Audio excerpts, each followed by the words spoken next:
Bonjour à toutes et à tous sur Au Large, le podcast biblique pour une nouvelle série. Ne vous inquiétez pas, vous retrouverez de temps à autre les enquêtes sur la Bible, mais je voulais retrouver les textes bibliques. Je me disais qu'il serait peut-être intéressant de regarder et d'écouter les naissances dans la Bible. Je vous présente le sujet après le générique.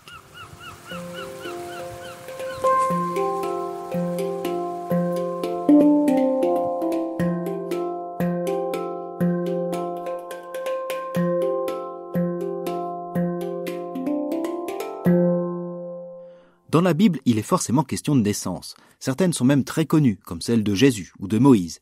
Il y a beaucoup de naissances dans la Bible et les listes de généalogie en évoquent déjà des centaines. Mais la Bible donne aussi à entendre des histoires de naissance qui ne se réduisent pas au seul fait de venir au monde. Ces histoires racontent l'annonce d'une conception, une naissance dans un environnement singulier ou encore les événements qui peuvent en suivre. J'ai choisi 14 récits, alors je ne sais pas si je les ferai tous, peut-être moins, mais aussi peut-être plus. En tout cas, nous les écouterons pour découvrir le sens du récit. Je ne vais pas les classer dans l'ordre biblique, nous irons tantôt dans le Nouveau Testament et tantôt dans l'Ancien, même si ce dernier concentre la plupart des récits de naissance. Il est né le biblique enfant et il se nomme Moïse, mais aussi Samuel, Isaac, Jean ou Paul. Vous me direz qu'il n'y a que des garçons. C'est vrai en ce qui concerne les récits développés. Les naissances des filles sont quand même relatées dans les généalogies.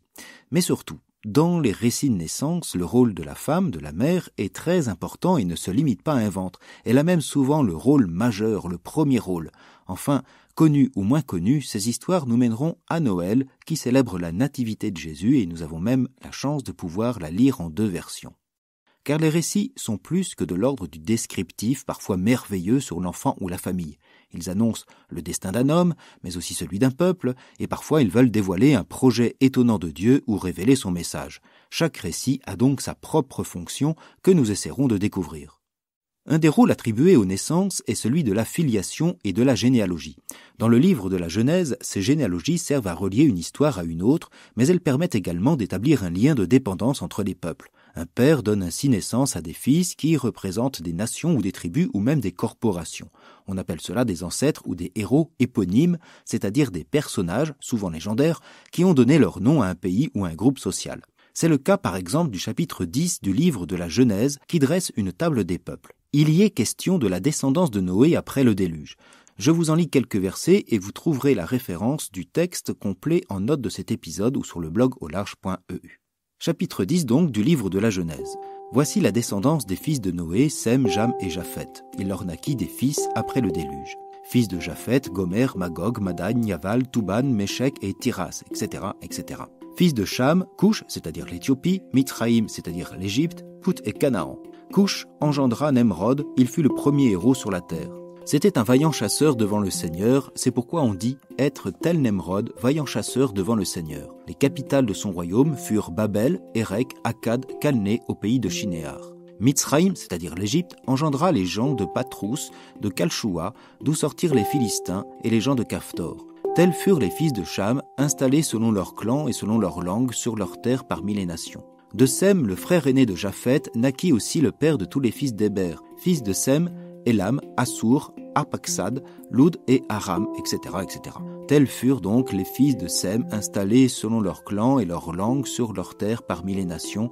Tels furent les clans des fils de Noé selon leur descendance d'après leur nation. C'est à partir d'eux que se fit la dispersion des nations sur la terre après le déluge. Ce petit extrait nous montre combien la Bible décrit les peuples comme un arbre généalogique. Le lecteur antique de la Bible comprenait alors que les nations étrangères ne l'étaient pas tant que ça, au moins à l'origine. Tous remontent, de manière légendaire, au patriarche Noé et donc au même salut de Dieu au déluge.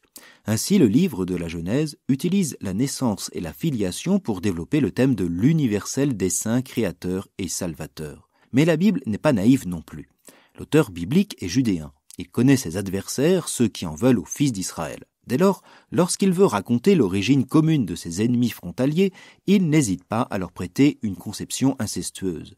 Les pays de Moab et d'Ammon, envers qui Israël a longtemps envoyé une haine, sont associés à Lot et à ses filles, comme nous le lisons en Genèse 19, versets 26 et suivants. Lors de la destruction de Sodome, la femme de Lot avait regardé en arrière et elle était devenue une colonne de sel. Lot monta de Soar pour habiter dans la montagne avec ses 2 filles. Il craignait d'habiter Soar et il vécut dans une caverne avec ses 2 filles. L'aîné dit à la cadette : « Notre père est vieux et il n'y a pas d'homme dans le pays pour venir à nous comme cela se fait partout. Allons, faisons boire du vin à notre père et couchons avec lui. Ainsi, grâce à lui, nous donnerons la vie à une descendance. » Elles firent boire du vin à leur père cette nuit-là, et l'aîné alla coucher avec son père, qui ne s'aperçut de rien, ni de son coucher, ni de son lever. Le lendemain, l'aîné dit à la cadette : « Voici, hier soir, j'ai couché avec mon père. Faisons-lui boire du vin, cette nuit encore, et toi tu iras coucher avec lui. Ainsi, nous donnerons la vie à une descendance issue de notre père. » Cette nuit encore, elles firent boire du vin à leur père. La cadette se leva et alla coucher avec lui. Il ne s'aperçut de rien, ni de son coucher, ni de son lever. Les 2 filles de Lot devinrent enceintes de leur père. L'aînée donna naissance à un fils qu'elle appela du nom de Moab. C'est le père des Moabites d'aujourd'hui. La cadette, elle aussi, donna naissance à un fils qu'elle appela du nom de Ben-Ami. C'est le père des Ammonites d'aujourd'hui. En réalité, le récit ne vient pas tant dénoncer l'inceste que l'ignominie atavique de ses ennemis. Le mal que le rédacteur voit en ses ennemis est ainsi attribué à leur hérédité. L'auteur veut dresser ainsi un portrait peu gracieux de Moab et d'Ammon. Cela peut nous paraître ignoble et terrible, mais il nous faut reconsidérer cela dans un contexte historique où Israël a subi bien des épreuves avec la participation de ces 2 peuples, épreuves qui déboucheront sur la ruine du temple, le sac de Jérusalem, la fin du royaume et la déportation, ce qui n'est pas rien.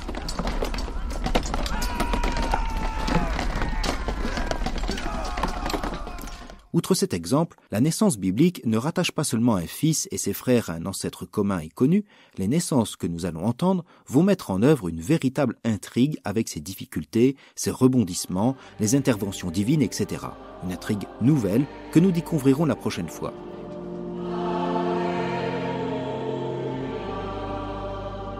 Et si cet épisode vous a plu, vous a mis l'eau à la bouche, eh bien partagez-le, notez-le sur Apple Podcast, laissez vos commentaires, vos smileys ou émoticônes, car comme dit le premier verset du chapitre 27 dans le livre des Proverbes, « Ne te félicite pas du lendemain, tu ne sais pas ce qu'aujourd'hui va enfanter ». Je vous souhaite de bien méditer cet adage et je vous dis à très bientôt sur aularge.eu, le blog biblique et son podcast.